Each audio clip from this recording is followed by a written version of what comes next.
credit is one of the greatest scams of our time. It is one that so many of us are cornered into, trapped to a point where we have no other choice but to use it. For a car, for an apartment, all sorts of different things. They run a credit check. And then in the process of checking your credit, your score goes down? Explain the logic in that. Every time there's an inquiry, it takes a dip. They find these small, underhanded ways in which to sabotage you. Your entire life becomes dependent on this score. You know, conservatives are always so seized with concern for the national debt, which frankly is an imaginary number. But there is so little talk, practically none, in the halls of power about the real crippling debt that is subjugating so many of us. That's credit card debt. This is real. It is a true shackle on our everyday lives that holds back our progress. We can't build towards something. We can't grow because we have these chains. The American people have racked up over $1 trillion of credit card debt. Trillion with a T, not B, not M, trillion. We're talking about ordinary people at the grassroots level, working class people, millions of us, tens of millions, hundreds of millions of us. Why? How have we gotten here? The reason why credit is a thing is the precise same reason why rent is a thing, why a mortgage is a thing. Because you take the value of something, right? But then through interest, you wind up paying so much more in a lifetime for that thing, all for the profit of the banks.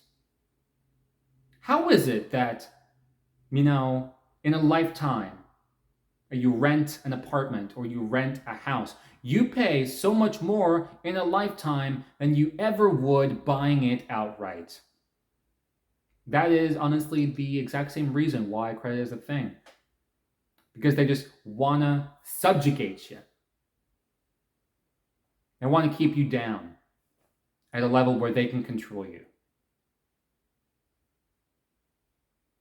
But there is a way forward. There is a way forward. And that's to get rid of credit as a thing, as a concept. In short, why is credit a thing? There's only one reason why. And that is because they want to siphon out as much profit as they can from you. Referring to the banks. They want every last cent out of your pocket. And they don't care how deep you are in the red. They don't care how high the bills are stacking up on your kitchen table. They don't care how empty your stomach is or how many clothes hang in your closet. They don't care about your health, about your social life. They care about their profit. Here's how the process starts. You get your first credit card, right? And you think, you know what? It's no biggie. I'll just, buy a coffee here or there. I'll pay it off in full. And I'm going to be responsible about this, right?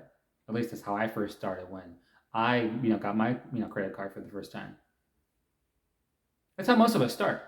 But then you get these constant emails and you get these constant advertisements in your mailbox, right? About how you're pre-approved and you're pre-qualified for this and pre-qualified for that. And then you take the bait. And then one credit card turns to 2, turns to 3, turns to 4, turns to 5. And then this credit card debt compounds. And then every time, right, that you get a nice paycheck and you're all caught up and you decide, you know what, I'm going to pay off a card.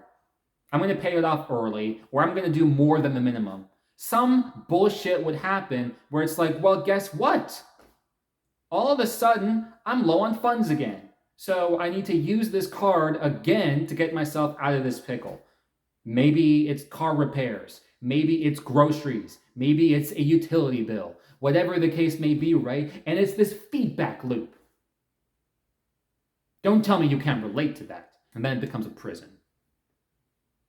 Credit is a prison.